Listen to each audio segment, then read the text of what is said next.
আপনি কি জানেন এসএলইএস কি? আপনার বাসায় ব্যবহার করা শ্যাম্পুর বোতলটি অথবা আপনার কাপড় চোপড় ধোয়ার জন্য ব্যবহার করা ডিটারজেন্টের প্যাকেটটি আপনি চেক করবেন এবং তাতে এই শ্যাম্পু বা ডিটারজেন্ট তৈরি করার যে উপাদানগুলো থাকে সেখানে চেক করে দেখবেন লেখা থাকবে একদম সুন্দর করে যে সোডিয়াম লরেথ সালফেট, যার সংক্ষিপ্ত রূপ হচ্ছে এসএলইএস।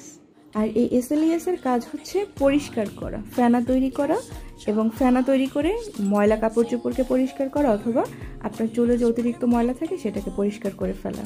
এবং এসএলইএস এর মধ্যেই কিন্তু অনেক বেশি পরিমাণে ক্ষার থাকে, যে কারণে আমরা যদি পিএস পেপার দিয়ে টেস্ট করে থাকি দেখা যায় পিএস পেপারটা ক্ষারের কারণে কালারটা অনেক বেশি চেঞ্জ হয়ে আসছে। আর এই অতিরিক্ত ক্ষারযুক্ত শ্যাম্পু ব্যবহারের ফলে কিন্তু আমাদের ত্বক, মাথার ত্বকটা অনেক বেশি শুষ্ক হয়ে যাচ্ছে এবং হেয়ার ড্যামেজ হয়ে যাচ্ছে।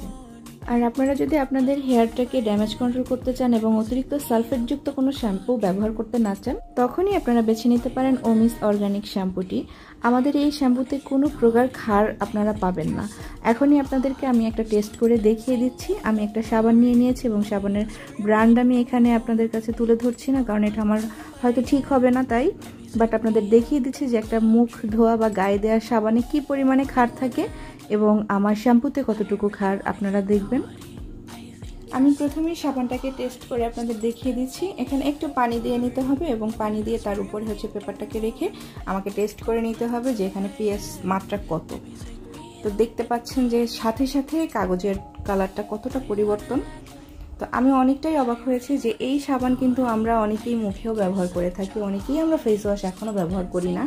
যারা একটু সচেতন তারাই শুধু ফেস ওয়াশ ব্যবহার করে। তো এই পরিমাণে ক্ষার যদি একটা মুখে লাগানো হয় তখন কিন্তু মুখের অবস্থা সত্যিই খুব খারাপ দিকে চলে যায়।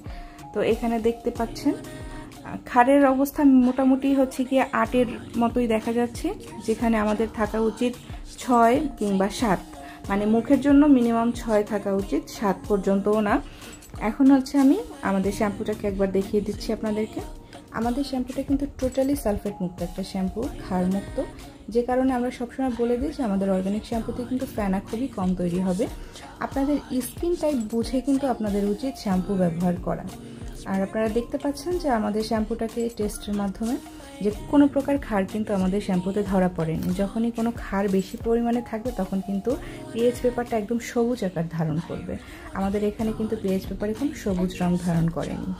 আর বাজারে কেমিক্যালযুক্ত সব ধরনের শ্যাম্পুতে কিন্তু দেখবেন অনেক বেশি পরিমাণে চুল সিল্ক হয়, ঝলমলে হয়। এতে কিন্তু মানে কেমিক্যালের মাত্রা এত বেশি পরিমাণ থাকে যেটা বলা বাহুল্য। আপনি ব্যবহার করার পরে মনে হবে সাময়িকের জন্য খুবই ভালো শ্যাম্পু এবং এটা আমার তো চুলকে অনেক বেশি ঝরঝরা করেছে, অনেক বেশি সিল্ক করেছে, কিন্তু আসলে